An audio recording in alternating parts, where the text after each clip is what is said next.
I drew out an animal control question, but we already kind of answered that, so I'm going to go on to this next one, which is long, but I think it is important. We kind of touched on it, though. The 2018 Park County proposed budget for the Sheriff's Office is 4.5% less than the 2017 budget and 6.4% less than the estimated actual cost. How will you plan to reconcile that with your plans to provide the Sheriff's Department services to the county, or can you? And there's a little side note here. So in 2017, the budget was $3.14 million. The actual budget was $3.2. In 2018, the proposed budget is $3 million. And if you guys want, I'm going to just put this so you have it a little bit of a note, because it was a lot of information. Yeah, that is a lot of information. Yeah, so I'm going to put it here. If you want to pass it around, I don't care. Okay. And let me see who is first. Question 4 is Monty. Monty, do you want time to look at it? Or are you good? Sure. Okay. Tell us when you're ready.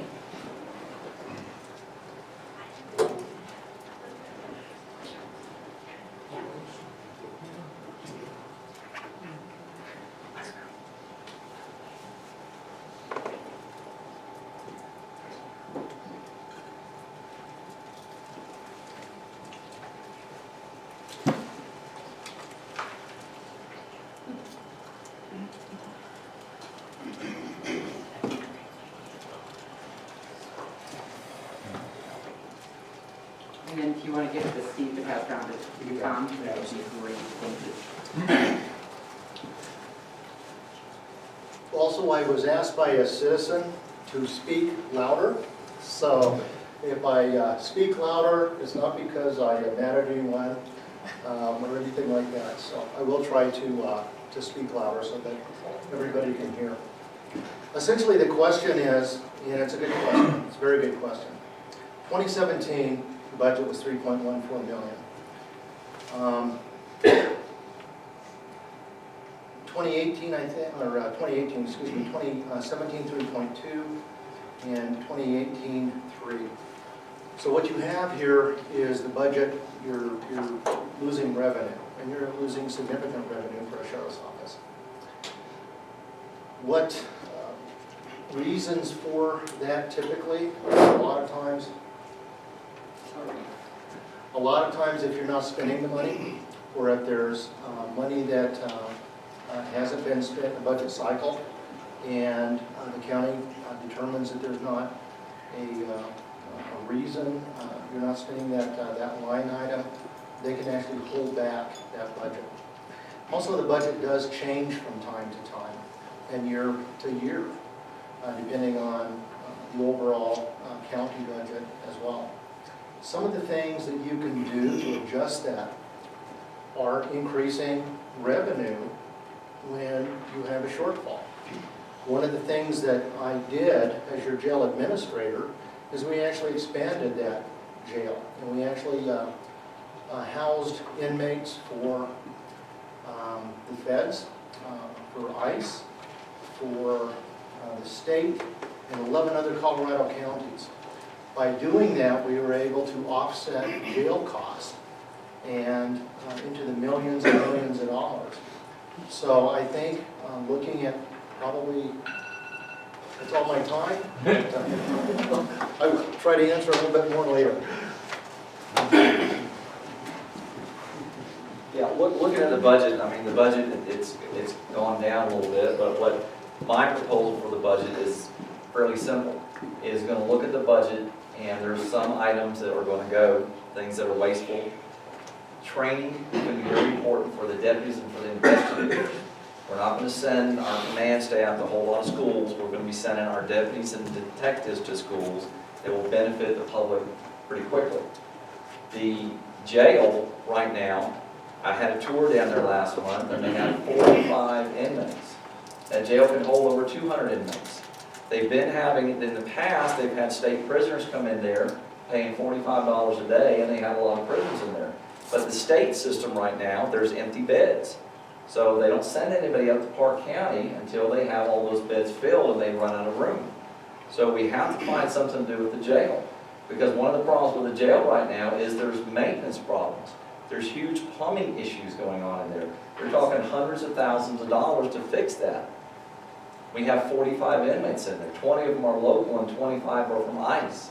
You get $45 a day for an ICE prisoner, so we're making about $1,000 a day. But it's going to cost some major money to fix that jail or whatever we're going to do with it. But the budget needs to be tweaked quite a bit. I propose on getting rid of one of the command staff persons and taking that money, $60-some-odd thousand, and splitting it up with the deputies if the county commissioners approve it, because everything you do has got to be approved by the county commissioner for salary-wise. So that's one of my proposals, trying to do that to raise up the salary. But there are issues that we really have to look at and try and straighten out. We have to work with the county commissioners to try and get some pay raises and try and get some budget increase so we can get better deputies up here. But it's all going to come down to basically working with the county commissioners to get their help to get more money. You know, I don't like a tax, but we have to do something. We have to do something to get more money into the budget for the sheriff's office. Thank you.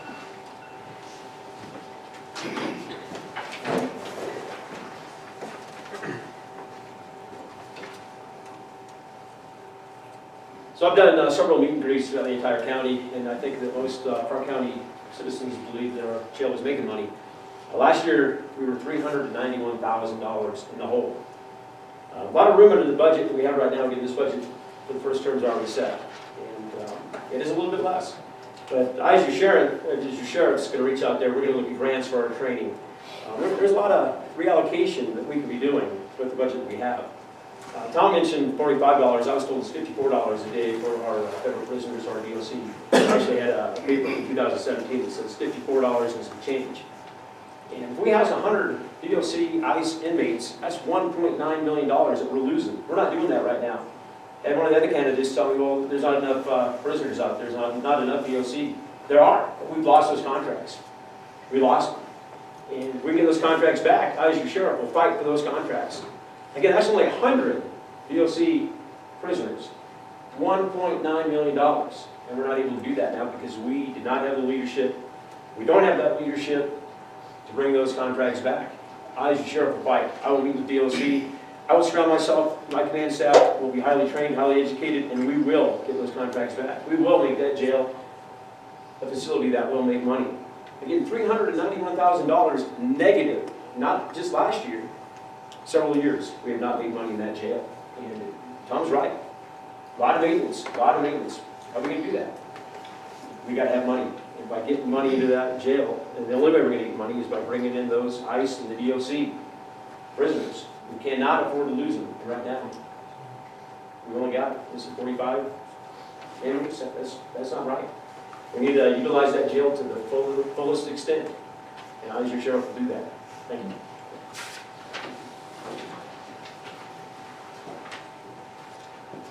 Those pesky commissioners, and I was one, they want to reduce and they want to put their monies in different locations within that budget. I would say this, that the sheriff's office has worked hard to maintain that jail, or at least make it payable. About a year and a half ago, 2 years ago, The jail itself got paid off. When the jail was paid off, that was $600,000 to the bottom line.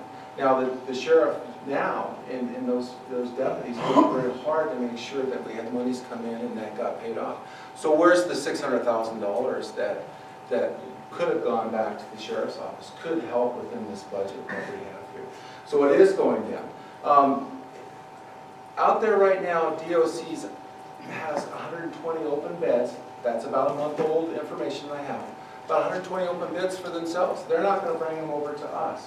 The jail itself is accredited so that, and I can't think of the correct terminology for it, so it's sexual assault awareness, and they're accredited. There are only 3 jails in the state of Colorado that are accredited for that, so we can bring those prisoners in. So we have to look at other funding ways to help that sheriff's office. I do wholeheartedly believe a 1% tourist tax that we go out and we get, and that brings in $900,000. We show that to the bottom line through the Land and Water Trust. That can come back to the sheriff's office. Don't give the commissioners any wiggle room with that. Make a law enforcement entity, meaning that could be a taxing entity for the sheriff. Keep the towns out though, and the reason why is they have their own funding measure with their towns.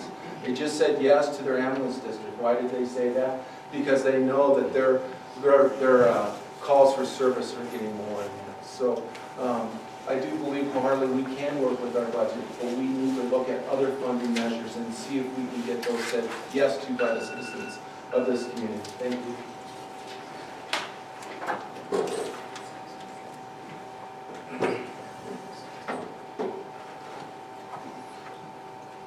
So as your sheriff, I would work with a decreasing budget, much in some of the ways that I've already talked about tonight. There's a lot of money out there that we can bring into the sheriff's office through grants, and I think that's huge. One thing that I think is misleading is our jail. The jail's not necessarily in the hole. The jail is something that the sheriff has to provide for the county. That's one of the sheriff's requirements, is custodian of prisoners.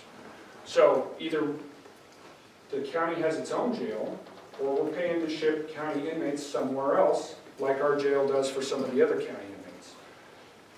There are open beds in the Department of Corrections, and like John said, I've seen a very similar number to that recently.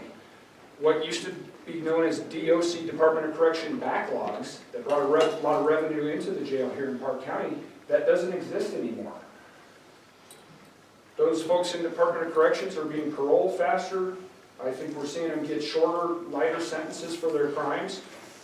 And this saves the state money. It makes sense for them. Why would they pay a county to house inmates when they have a place to hold them right now?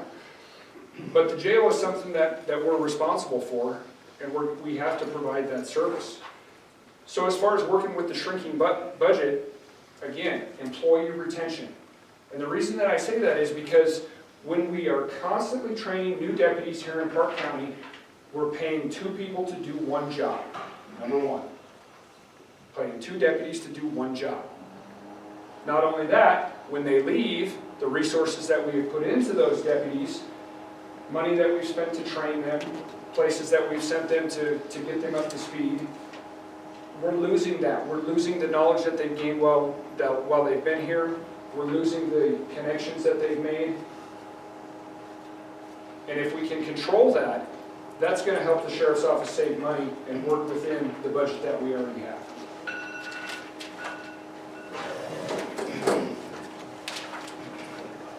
Yeah, 1 minute.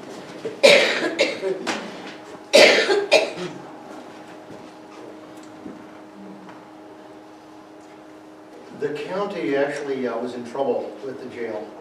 I was hired as a jail administrator to fix it. I still have those capabilities and qualities. We expanded the jail, added, I think, 110 beds, and expanded all throughout the facility, specifically to bring in inmates from other areas. That was successful. 1 year, I not only offset cost, I actually did make money. And jails typically don't make money. I actually paid back the entire $3 million budget and made money over that. The jail is designed specifically to contract and expand. In other words, when we have inmates, an opportunity, we can expand it. We've got the pots to do it.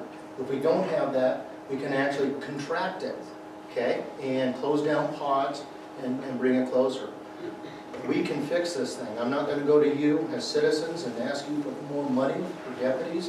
We can fix it, we can reallocate the current expenditures and bring in revenue. Thank you.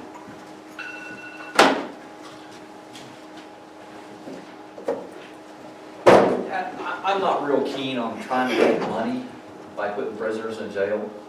I don't foresee that anytime in the near future, the Department of Corrections is gonna be sending prisoners over. There is possibilities of doing things, I know, like Summit County Jail, they house prisoners from Lake County because they have a very small facility up there. I understand that El Paso Jail is overfilling, they're sleeping on the floors. You know, I would try and pursue something like that to try and get inmates from other jails to come up and charge them also for their stay. But the biggest problem that our jail is having right now is they have maintenance problems. Like I said before, you're talking hundreds of thousands of dollars for those pods that we're talking about out there. And, you know, if we can't figure out something to do on how to fix that, you know, the county budget is gonna have to fix that, and it's gonna come out of the sheriff's office budget somehow. So we need to come up with an idea what we're gonna do with it. But we definitely need to try and get some more prisons in there so we can make a little bit of money. Thank you.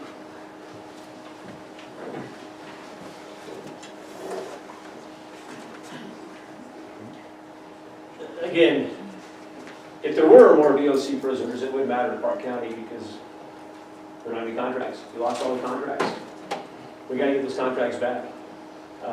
We're not putting them in prison. They're DOC. We're holding them. We're not doing anything to violate the rights of GAP. How many lawsuits are pending right now against our jail? How many lawsuits are we as Park County citizens, taxpayers, are paying for the lawsuits? Don't want to be there. As your sheriff, well, look at that. Again, training, leadership, teaching these deputies how to do their job. Get back on the budget. There's a lot of allocation to be done there. $30,000 in ammunition every year we're spending. $30,000. You that shoot. All Republicans, all probably own firearms. $30,000 every single year in ammunition alone. $140,000 in overtime. Everybody's got cell phones. Jail, $391,000 in the hole last year. Folks, we need to correct this, and I'll do that for you. I have the budget right here. I wholeheartedly disagree with Barry Rhodes concerning our contracts. Our contracts that we brought in for last year was $1 million. The year before that was $1 million. The year before that was $1 million. The year that we almost came into the black again, that Monty did, he did do that. And my hat's off to him. It was $1.5 million that we brought in that year. So we were almost to that point of $79,000. That's all we would have been. We've been in black there with that aspect of it. So we are bringing in the contracts, and we are doing that. We have less people out there that we can house in that jail. I wish I could talk a little bit more about our funding and how we can go after our funding, but I only have 15 seconds left. I'm going to leave it on the next one, because I think there's some grant monies out there, like Steve has said, that we can go after and go that route. So again, look at your budget. It's there, okay? It's in black and white right there.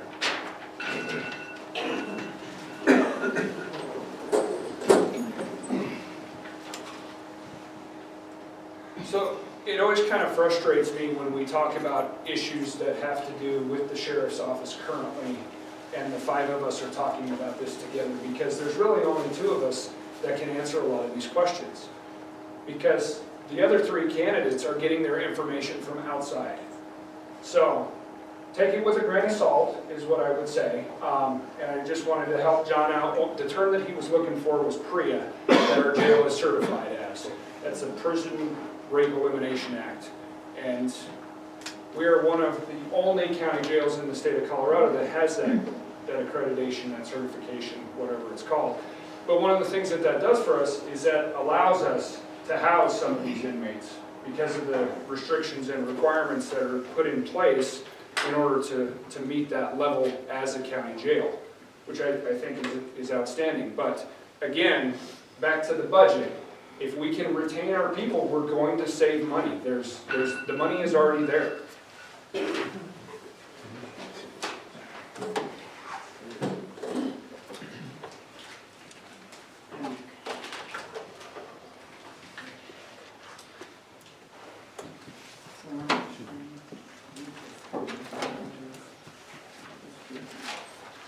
We have two questions that were given to us that are kind of the same from the audience.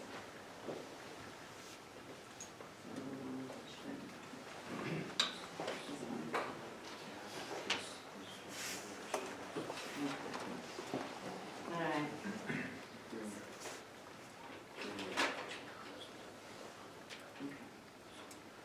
Have you ever been fired, forced to resign, and in lieu of termination, or asked to resign for any position in your professional life, or arrested or charged during your law enforcement career? And if so, what for? And who's first? Tom. 3 tickets, 16 years old, 17-year-olds, and 18-year-old. I ate all 3 of them. That's the only thing I ever have where I've been stopped by anybody to give any sort of arrest. In 1988, I left the city of Fort Walton Beach Police Department. I resigned. I gave 2 weeks' notice. I went to work for the Okaloosa County Sheriff's Office. I took a 25% pay raise. It was a much larger agency. Then in 1997, I left there and I went to the premier law enforcement agency in the state of Florida, the Florida Department of Law Enforcement. I again took a pay raise, became part of the huge law enforcement agency. And then in 2014, I retired. I had a lot of people come to our retirement party. I had a lot of sheriffs, a lot of district attorneys, lawyers, deputies, investigators to wish us well. I had no issues leaving the department. 35 years. Like I said, 3 tickets. That's it. Never been forced to resign. Never left under bad conditions. When I left the sheriff's office, the day I was walking out, I gave my 2 weeks notice, the day I was walking out, the way that they promoted people was all the lieutenants got together and they picked a deputy to promote. And the day I was walking out, the lieutenants came to me and said, "Hey, we picked you to be the next sergeant. Do you want to stay?" I said, "No, I've already obligated myself to the Florida Department of Law Enforcement." And so I went to work for them. But I've enjoyed my career. I had a great career. 35 years worth. I'm a true professional law enforcement. I enjoyed it tremendously. It was a good career to be in, and it's a good career to get back into again. And I will definitely instill my thoughts and beliefs of what law enforcement should be about to this sheriff's office. Thank you.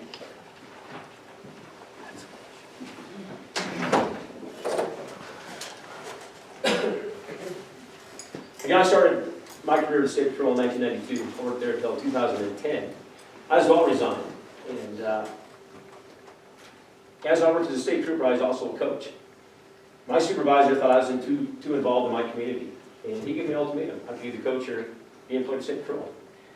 It had to do with a disgruntled employee who was arrested for sexually molesting one of our teenagers here at Fairplay. Disgruntled employee. I disagreed with my employer, and I resigned. Wasn't in lieu of termination. I continued to coach. Let me ask you folks.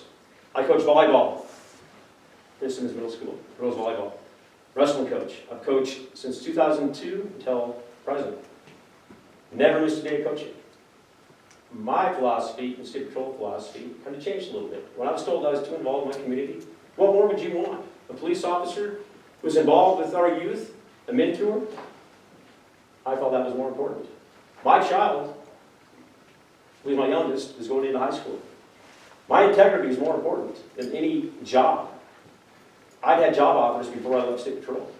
I wasn't worried about getting a job. I got a job when I was hired by State Patrol in 1992. Several job offers. I chose to go a different route. I'm ready to come back to Park County and serve you, my citizens of Park County, and I'll do the best I can do. Never been fired. Never had a traffic ticket. Never had a traffic ticket at all. Yeah. Of any sort. Never been arrested. And again, I ask for your vote. You know, that question is probably directed towards me and maybe Monty Gore, but it's not fair, and I'll tell you. My integrity is more important, my family's more important. I got to coach all three of my kids through high school, never missed a day of coaching. If my integrity or my personal opinions were of anything less than perfect, school would never get me, and I'm still employed here, still coaching. That's a nice. Better make sure. Okay. Yeah, I've gotten traffic tickets. Yeah, I grew up that, and I did. Actually, one was from the state patrol. That was my first one, I think. But not too many. In my law enforcement career, I've never been arrested. Even before that, I've never been arrested. I've never been asked to leave an agency. I've never had any type of situation like that occur. It was important, as I think Tom said, that when you did leave your agency, you gave them the time required to leave, and they appreciated that and gave you that one-way party. I think that really sends a message of who you are and what you did for that agency. So LAPD left on good terms. You know, it's one of those ones that has a lot of tradition and all that. It was hard to go. I had friends there, and it's just a good organization. It was a lot of fun to work LAPD, you know. And then going to Bellevue, that was another hard decision to leave that agency, because it was a very good agency. Lots of friends, did very well, a lot of accomplishments there, and gave them their time. Coming to Park County Sheriff's Office, though, I love this community. I love that. I love the department. I've had a good time with it. I've got to be your school resource officer, which I'm known about, but I have 33 years of law enforcement experience, and I love to serve you all again with that. So, ending with that, no, none of those questions towards my employer have I had any problems with. So, thank you so much.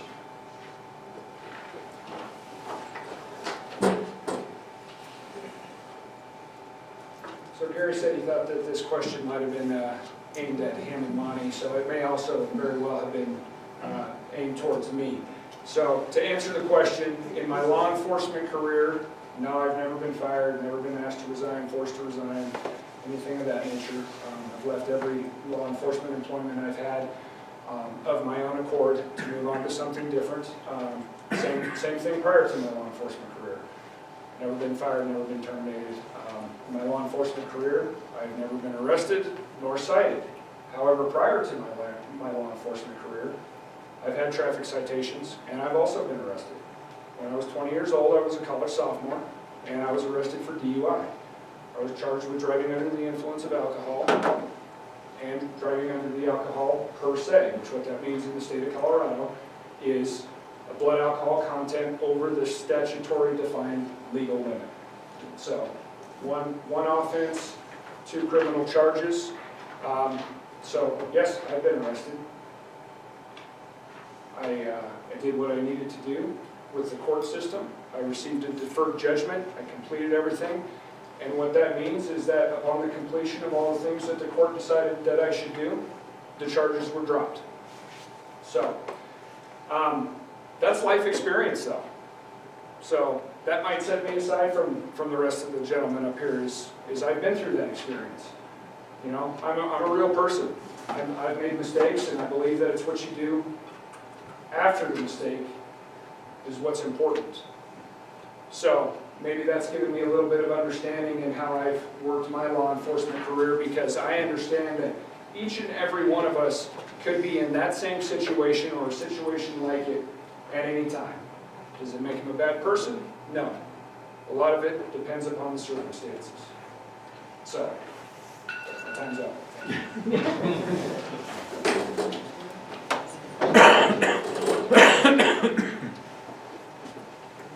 Well, as a kid, I had a 1979 Pontiac Firebird Trans Am, so needless to say, I've got a few tickets.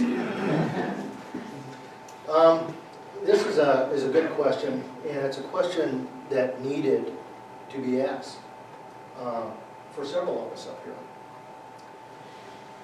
I actually have a statement that I can read to you. It's going to be a press statement. It'll probably be released tomorrow. and it's just been approved by Park County government. You'd ask them specifically if they had any issues.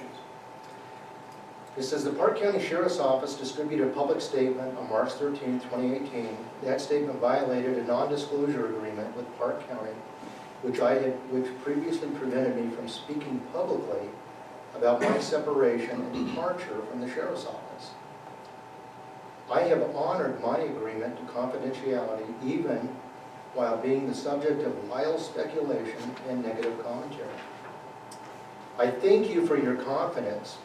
While I have been unable to speak freely, I'm honored that your knowledge of my character and reputation caused many of you to question the false reports made about me to the press.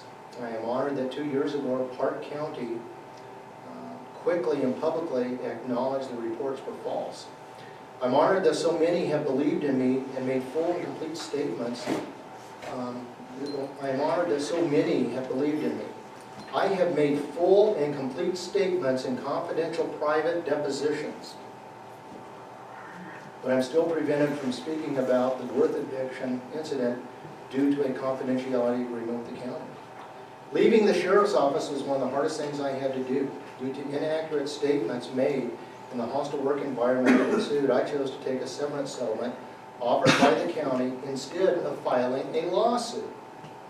I chose to walk away from my position as under sheriff. I will continue later. Thank you.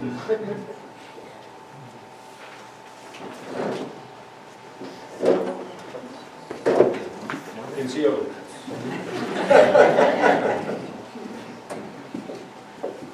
You know, I applaud somebody that gets up and talks about something that happened when they're younger.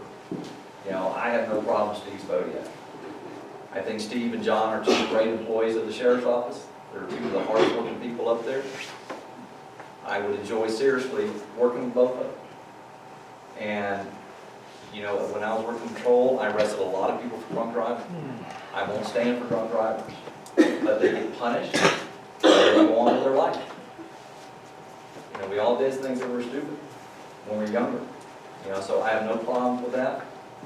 I think that, you know, you need to be, you know, bygones be bygones when you've done your sentence and it's over and done with. You know, something that happened a long time ago, I don't have any problem with it. For my 3 tickets, you know, I paid them. I learned my lesson, finally. But I'm glad to work with John and Steve.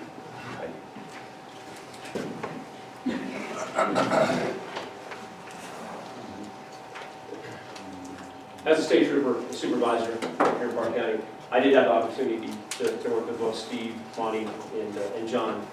And in fact, Steve should remember this, I was actually kind of his reference for Colorado State Patrol when he applied for the State Patrol. Again, I have 3 beliefs: God, my family, and job, and in that order. And my family's more important than any job. I'm not going to lie to you. And just like State Patrol, my family's more important, my integrity is more important.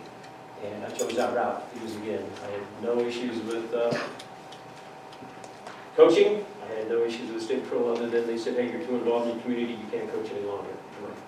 No, I don't agree with that. I did nothing wrong. I'm going to continue to coach. And again, I did exactly that. I never missed a day coaching. And I'm still coaching there today. I'm not looking for a job. I have a job. But again, I'd like to come back here and be your sheriff and serve my community, my county, you people. I raised my family here. I'm not going anywhere. And I don't think I'll continue to raise my grandkids here.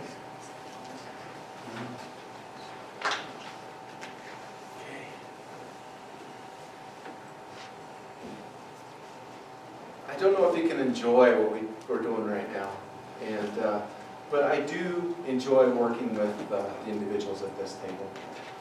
It's kind of like Joseph Wamba, if you remember him, an LAPD writer and that, the Thin Blue Line. And he comes out with a lot of good stories, Ed Wingfield and that. And I do think you have men of integrity up here, especially if you can get up here and you talk about what's your past and that sort of thing. And I've got to work with everybody except for Tom. I sure like the way Tom talks. I'm a good old-fashioned law enforcement. I've got to work with with Gary, a lot of times in accidents and that. And I always thought very professional, and Steve also. And Monty, gotta say it again, you did good at that job. You were good at that job. And so you learn from your past mistakes, and hopefully it makes you better in the future. Thank you.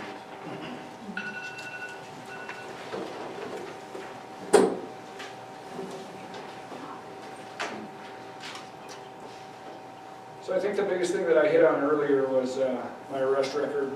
Life experience is what I'm going to chalk that up to because I think it's relevant. But the first part of that question, the firing, resigning, all of that stuff.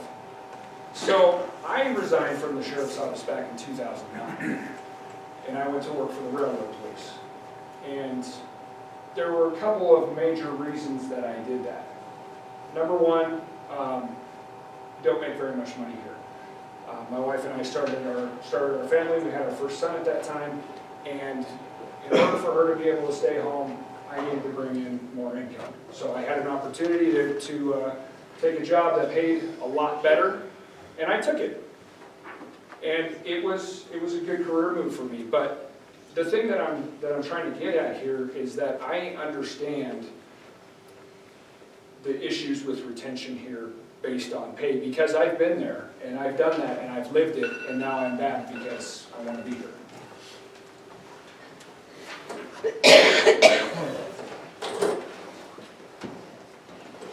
This is a continuation. I was in communications in Fairplay on February 24th, 2016, and was responsible for monitoring radio traffic. Therefore, I was not an active participant in the eviction at 36 Iris Drive in Bailey. However, I was in a unique position to hear all the radio traffic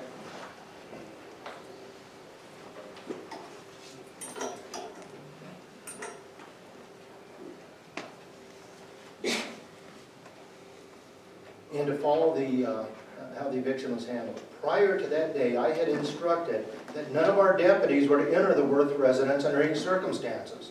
There were many other options that would have not put our deputies at risk. It was a shock to hear the residence had been breached, and worse to hear the results. Contradictory statements have been made to the press by others since that tragic day, blurring the truth and deflecting responsibility. I believe the sheriff's office requires accountability to the community. I believe the office of sheriff requires leadership, embracing honor, truthfulness, and integrity. Thank you.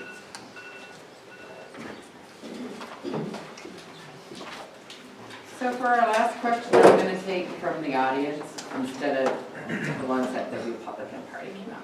If you guys are okay with that. You only have one question up from the audience. And then we're done. Well, 3 minutes. And then we're done. Okay. Oh. It's the same thing that they just asked. So if you guys are okay, if you want to do your 3 minutes? Sure. I mean, it's almost 9. Yep, that's good. All right. And so my 3 minutes, I have, because you were supposed to be first then, but if you want, I don't, how do you? Yeah, Tom should be first. We'll do the opposite. 3 minutes. Well, when I first got up to talk, I talked about my law enforcement career. I talked a little bit about my personal beliefs. My personal beliefs is that the sheriff's office works for the public. I think that maybe the sheriff's office got away from that a little bit. We need to respond to the public. We need to be respectful to the public. We need to help out the public. Our job as law enforcement is not necessarily to put people in jail, it's to take care of the situation. And I'm a firm believer in that. My mission statement for the sheriff's office is very simple. We're going to be professional, we're going to respect the public, and we're going to do the right thing. I've heard too much about the sheriff's office from the public that in the last couple of months that I've been out here talking to everybody, it seemed like 85% of stuff I hear is negative about the sheriff's office. Now, that's probably not an accurate figure, it's probably closer to half of that. But it still bothers me quite a bit that the sheriff's office is seen in a negative way. My intention is becoming sheriff is that I will get out here with the public. I'll be going to Guffey, Lake George, Hartsville, Fairplay, Bailey, Alma, talking to the people at least once a month, going out there to those far-reaching communities and just sitting and having breakfast with them, sitting and having lunch with them, and just let the people know the sheriff's in town. If you want to come out and talk to the sheriff, he's here. And I think that's very important for the public to get to know their sheriff again. I don't see that right now. And I think that's very important that we do that. Me getting the message out there and the deputies getting the message out there. You know, when you're walking your dog down the road and the deputy passes you, you know, I want that deputy to stop and say hi.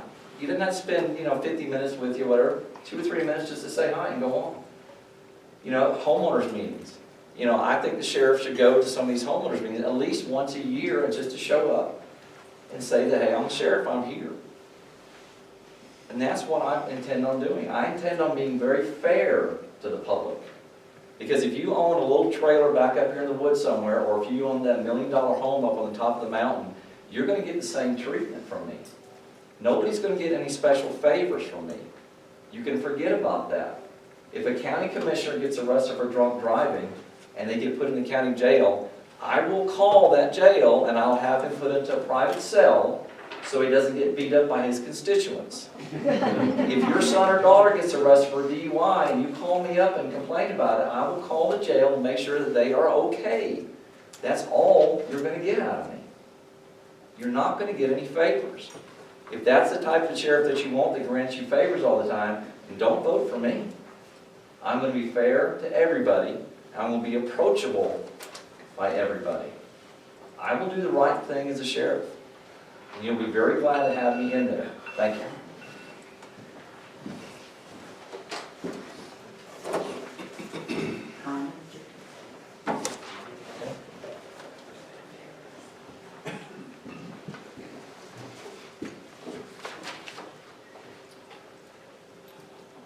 I've been a part of this community for 30 years. I have served with dignity and respect, and I've served with courage. 1994, I was a young lieutenant in Summit County. You had an individual over here by the name of Patrick Brookhart. You guys remember him? Survivalist, went on a rampage, shot a Park County deputy in the chest. The deputy survived because he was wearing a vest. I brought the Summit County SWAT team over here and assisted Sheriff Harrison at that time. 1998, Dale Claxon was shot in Four Corners area. There was an extensive manhunt.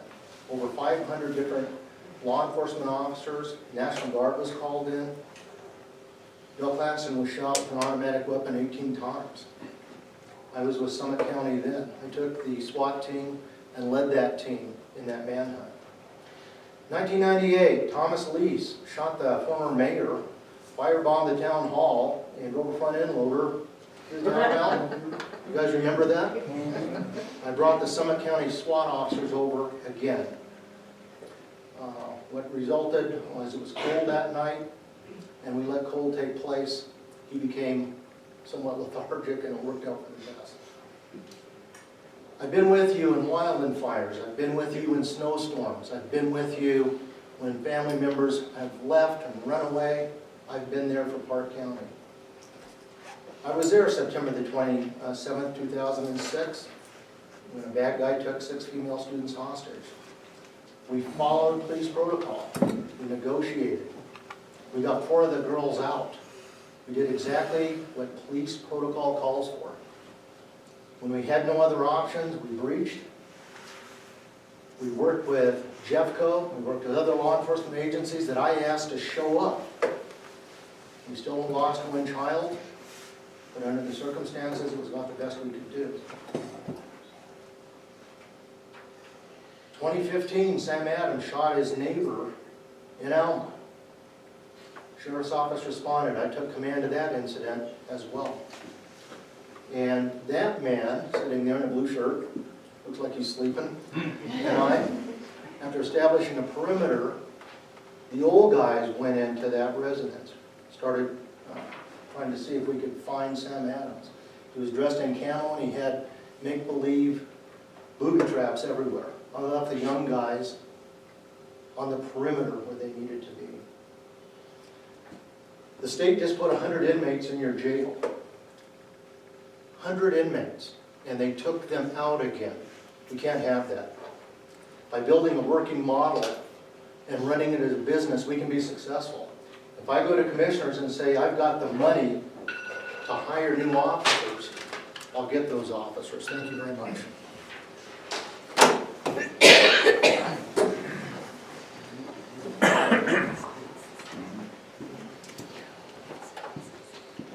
Well, we're getting near to the end here again, so I'm going to remind you who I am. I'm Steve Spodiak. I'm your hometown guy who's running for sheriff. That's one thing that sets me apart from the rest of the folks up here is I grew up here. So that gives me a little bit different perspective on a lot of things. And whether that's important to you or not, I don't know, but it's important to me because this is where my roots are, this is where my home is, and this is why this is so important to me, because I really do care. I love Park County, I love the people here, and I really want this to be the best place that it can be. Something else that I think obviously sets me apart, and I'm going to use the same term that Monty just did, is old guys. And the only reason I'm using that is because he did, but I'm obviously the youngest candidate up here. So I don't have as many years of law enforcement experience as the rest of the guys up here, because I'm younger than they are. And I hope that you won't hold that against me, because I don't think that's a bad thing. I would agree that the sheriff's office needs change, and there's going to be change. We are going to elect a new sheriff for Park County. So things are going to change no matter what. And hopefully they're going to change for the better. Another thing that sets me apart is I've worked in almost every division of the current sheriff's office here. I'm a current employee, so I understand what is going on with the sheriff's office right now. I've worked in investigations, I've worked for patrol, I've been a school resource officer, I've worked in the jail. I understand how all these different facets of the sheriff's office work. So I have a good understanding of the things that are working, the things that we can keep the same, and the things that need to change going forward. I also have current connections, current relationships with other leaders in county government in areas that are important to the sheriff's office. I have a good working relationship with the district attorney's office. I have a good working relationship with the Department of Human Services. County agencies that the sheriff's office has to work with. And I also have existing relationships with outside agencies, agencies that surround us. Agencies are important in the event that we need to call in for assistance. So, I'm the youngest guy here, but I'm also the guy with the most energy. And I think that that's important too, because this is a big job. And I know that, I understand that. I'm up for it, I look forward to the challenge. And I hope that coming out here tonight, you've gotten to know all of us a little bit. Come out and please support me in the primary as your candidate for sheriff. I will not disappoint you. I'm a fast learner. I'm smart. I'm young. I have a lot of energy. And I'm ready to turn this thing around. So thank you very much for coming tonight. Why do I always have to follow him?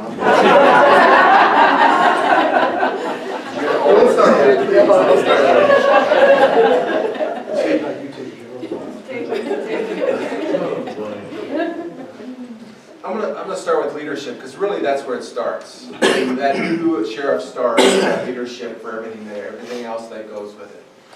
I decided to go out and petition on the Republican ticket. And the reason why I did that is because I wanted to talk to everybody within the community that I could. And a lot of long nights talking to people and finding out what they wanted within the sheriff's office, what they felt about the sheriff's office, what we need to do with the sheriff's office.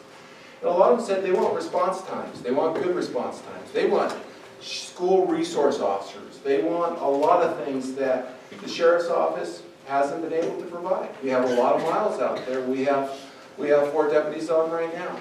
And so I took that to heart. And I do wholeheartedly believe that I can accomplish getting some more deputies. We're going to have to ask some things from the public. We definitely are.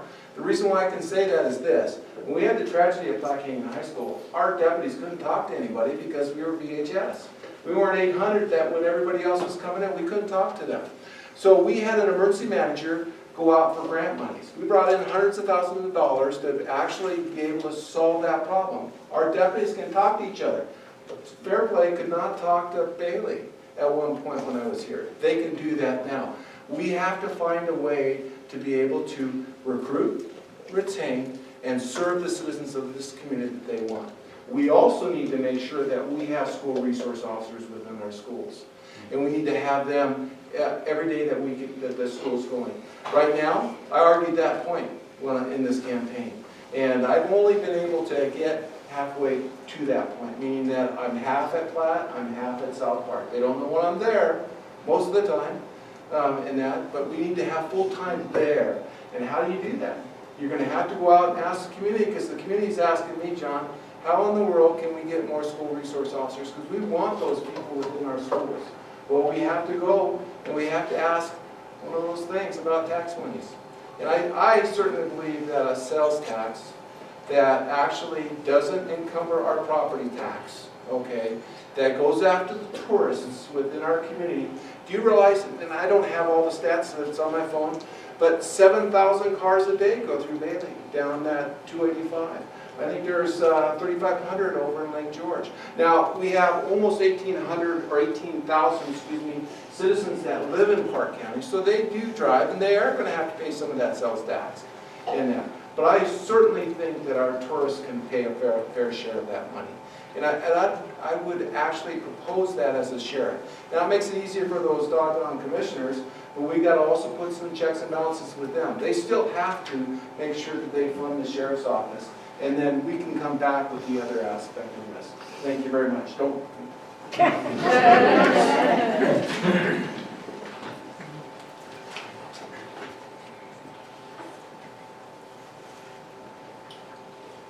So again, why am I running for sheriff? A lot of people here tonight, and again, I'm just like you. I care. A lot of things have changed in the 18 years that I've been here in Park County, and things need to continue to change, and that be in the sheriff's office. The leadership, we need to change. Administrative wise, we need to change. Park County Sheriff's Office is dealing with a lot of concerns. School resource officers. Strongly support school resource officers. John Tye cannot do all the schools by himself. We need more. Marijuana, another big issue. Another big issue. Mental health, another issue. Fires. I think we're in for a very, very long summer. And what are we doing for the fires? I know in Bailey, we're pre-planning. We had a mock code red evacuation that needs to continue. I, as your sheriff, plan to get out here. I'm going to work. I'm not going to sit in the office. I will have these advisory boards. I'll come and meet with you. Guffey, Bailey. I was in Hartselle yesterday. Met a lot of good people. A lot of good questions. Code red. Before I forget, I ask all of you, get that app on your phone so you get those alerts. We had one yesterday. Had one yesterday from Park County. The budget, another huge issue. I've never been employed with Park County Sheriff's Office. In the state patrol for almost 20 years. Supervisor for 10. I feel that I got the training and experience, the supervisory skills, that I can bring that to this office. And I can lead this, our sheriff's department in a new direction. I'm very much in community policing. COPS, community-oriented policing strategy. I need to get out and talk to you folks. The sheriff needs to come to you. Are we doing our job? Are we doing what you want? A lot of you here. That's why I'm here, because I want to change, a real change. These guys have already had their chance, at least 3 of them. They're corporals, they're detectives. What are they doing right now? What have they done? Very good candidates, very, very qualified, but I think I bring more to the table. My law enforcement experience is very diverse, very diverse. Covered over 3,000 deaths, homicides. Thing on Facebook, Park County coroner versus Adams County coroner. Huge difference. Park County covered about 82 deaths last year. We had over 3,000. Covered about 10 deaths a day in Adams County. Probably homicide, at least one homicide a week. And we do it all from the start to the finish. From the time that person is deceased to the autopsy, till that person leaves to the mortuary. I will surround myself with the best command staff. I'm not going to fire everybody. I'm not going to fire everybody. Good deputies, good corporals. But there needs to be a change, and I'm that change. Tom McGraw mentioned Park County's not special. He's not from Park County. I am, and it is special. all of us. Thank you. We clap now? Yes, you can clap.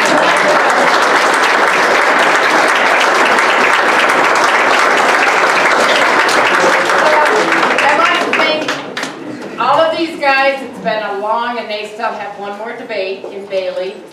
And if you've never run for an office, I think it's one of the hardest things you've ever done in your life, especially at a local level, where you're talking to the people you live and work with and are your neighbors. So I think all of them, we need to stand up and give them a big round of applause.